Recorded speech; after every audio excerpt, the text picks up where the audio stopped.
दोस्तों आज का वीडियो मैंने स्पेशली बनाया है एलपीजी सिलेंडर्स पर, क्योंकि लोग इस समय बहुत ज्यादा पैनिक मोड में हैं एलपीजी सिलेंडर को लेकर। अगर आपको भी ऐसा लग रहा है कि ग्लोबल वॉर की वजह से आपको भी परेशानी हो रही है या हो सकती है, तो वीडियो को लास्ट तक जरूर देखना, क्योंकि विश्वास मानिए इस वीडियो को देखने के बाद आपकी पूरी सोच बदल जाएगी। और लास्ट में बात करेंगे मिथ वर्सेस रियलिटी की, तो फिर उसको देखना मत भूलना। नमस्कार दोस्तों, मैं हूं आदित्य और आप देख रहे हैं आदित्य अवेयर्स। तो चलिए स्टार्ट करते हैं आज का वीडियो। दोस्तों सोचो, एक नॉर्मल इंडियन किचन में सुबह का टाइम है, चाय बन रही है और अचानक किसी दिन आपको पता चले गैस सिलेंडर नहीं मिल रहा है। डिस्ट्रीब्यूटर बोलता है स्टॉक नहीं है, वेट करना पड़ेगा। और मार्केट में लोग कह रहे हैं मिडल ईस्ट में वॉर चल रहा है, इसलिए एलपीजी क्राइसिस आ सकता है। तो यहाँ सवाल उठता है, क्या सच में ईरान, इजराइल, यूएसए टेंशन की वजह से इंडिया में एलपीजी सिलेंडर महंगा हो सकता है? क्या फ्यूचर में सिलेंडर शॉर्टेज हो सकता है? और सबसे इंपॉर्टेंट, क्या आम आदमी को अभी से टेंशन लेने की जरूरत एक्चुअल में है? यही सब रूमर्स है। आज की वीडियो में हम इस टॉपिक का पूरा सच समझेंगे दोस्तों, क्योंकि वर्ल्ड पॉलिटिक्स का इफेक्ट कभी कभी सीधा आपके किचन तक पहुंच जाता है और कभी कभी नहीं भी।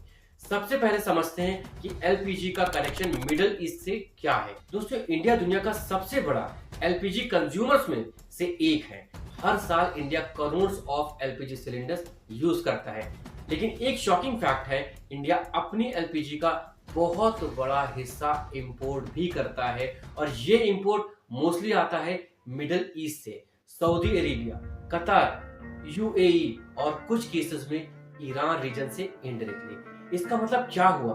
अगर मिडिल ईस्ट में टेंशन बढ़ती है तो ऑयल और गैस सप्लाई पर इफेक्ट पड़ सकता है, और अगर सप्लाई डिस्टर्ब हो जाए तो प्राइसेस भी डिस्टर्ब हो जाते हैं। इसी वजह से जब भी मिडिल ईस्ट में वॉर की न्यूज आती है, वर्ल्ड मार्केट में ऑयल प्राइसेस तुरंत इंपैक्ट करने लगते हैं, और जब ऑयल प्राइसेस बढ़ जाते हैं तो एलपीजी भी महंगा हो सकता है। अब जरा करंट सिचुएशन समझते हैं। ईरान और इजराइल के बीच टेंशन कई सालों से चल रहा है, कभी डायरेक्ट अटैक्स, कभी प्रॉक्सी कॉन्फ्लिक्ट्स, और जब यूनाइटेड स्टेट्स भी इनडायरेक्टली इन्वॉल्व हो जाता है तो सिचुएशन और सेंसिटिव हो जाती है। एक्सपर्ट्स के अकॉर्डिंग अगर मिडिल ईस्ट रीजन में लार्ज स्केल कॉन्फ्लिक्ट हो जाए तो सबसे पहला इफेक्ट पड़ता है एनर्जी सप्लाई पर, क्योंकि दुनिया का मेजर ऑयल और गैस प्रोडक्शन इसी रीजन से गुजरता है। क्योंकि यहाँ एक बहुत इंपॉर्टेंट रूट है, स्ट्रेट ऑफ हॉर्मुज। दोस्तों स्ट्रेट ऑफ हॉर्मुज पर मैंने एक वीडियो बनाया है, आप जाकर उसे देख सकते हैं कि स्ट्रेट ऑफ हॉर्मुज होता क्या है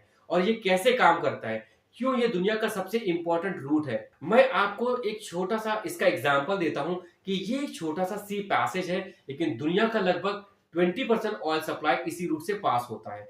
अगर किसी वॉर सिचुएशन में ये रूट ब्लॉक हो जाए तो ग्लोबल ऑयल मार्केट हिल सकता है, और जब ऑयल मार्केट हिलता है तो पेट्रोल डीजल ही नहीं, एलपीजी सिलेंडर भी महंगा हो जाता है। तो दोस्तों अब सवाल ये है कि क्या इंडिया में सिलेंडर शॉर्टेज हो सकता है?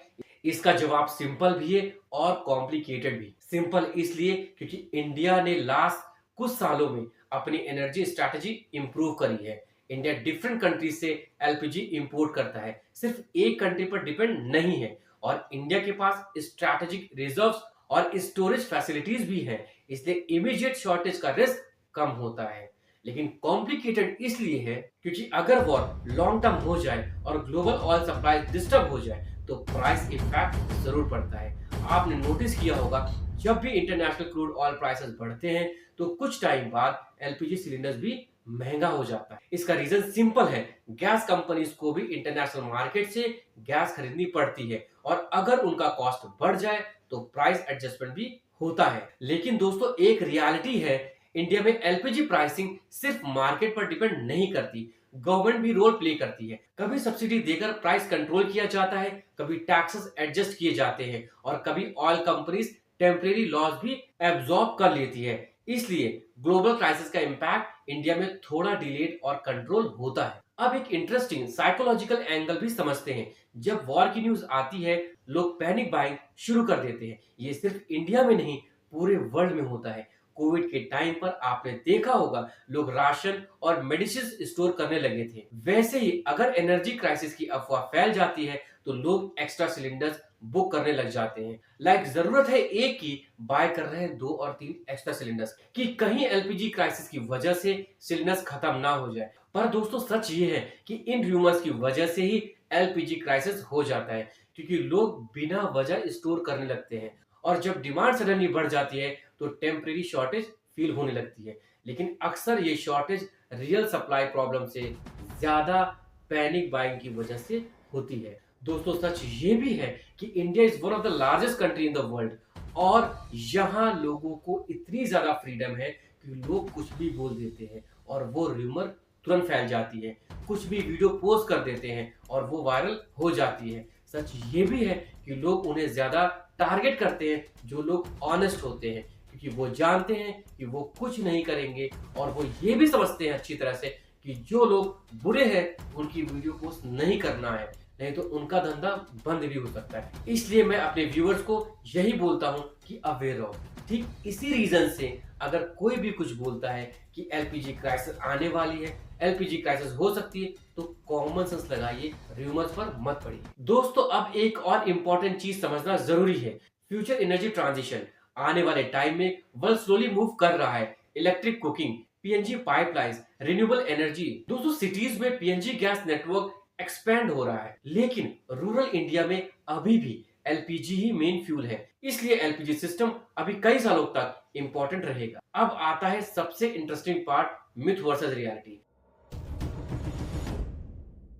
दोस्तों मिथ ये है कि अगर मिडिल ईस्ट में वॉर हो गया तो इंडिया में गैस सिलेंडर मिलना बंद हो जाएगा। पर रियलिटी ये है कि इंडिया के पास मल्टीपल सप्लाई सोर्सेज हैं। शॉर्टेज पॉसिबल है लेकिन कंप्लीट शटडाउन ऑलमोस्ट इम्पॉसिबल है। मिथ ये है कि वॉर का मतलब तुरंत सिलेंडर 2000 रुपए का हो जाएगा। पर दोस्तों रियलिटी ये है कि प्राइस इंक्रीज यूजुअली ग्रेजुअली होता है। गवर्नमेंट और ऑयल कंपनीज सिचुएशन को मैनेज करने की कोशिश करती है। मिथ ये है कि इंडिया एनर्जी के लिए कंप्लीटली मिडिल ईस्ट पर डिपेंड है। पर दोस्तों रियलिटी ये है कि इंडिया ग्रेजुअली डाइवर्सिफाई कर रहा है, डिफरेंट कंट्रीज से इंपोर्ट हो रहा है और डोमेस्टिक प्रोडक्शन भी इंप्रूव हो रहा है। दोस्तों सच क्या है, वर्ल्ड पॉलिटिक्स और वॉर का इफेक्ट कभी कभी हमारी डेली लाइफ पर पड़ता है, ये सच है। लेकिन पैनिक करना सोल्यूशन नहीं है, इंफॉर्मेशन समझना जरूरी है। अगर मिडिल ईस्ट टेंशन बढ़ता है तो ग्लोबल ऑयल प्राइसेस फ्लक्चुएट कर सकते हैं। ऐसा नहीं कि सिर्फ इंडिया में ही हो रहा है, और इनडायरेक्टली एलपीजी प्राइसेस भी इंडिया में इंपैक्ट हो सकता है। लेकिन इंडिया जैसे बड़े कंट्रीज के पास सिस्टम्स होते हैं जो सप्लाई को मैनेज करते हैं, लेकिन हम रियलिटी से मुंह फेरकर र्यूमर्स पर ज्यादा ध्यान देते हैं। लास्ट में एक सिंपल सवाल है आपसे,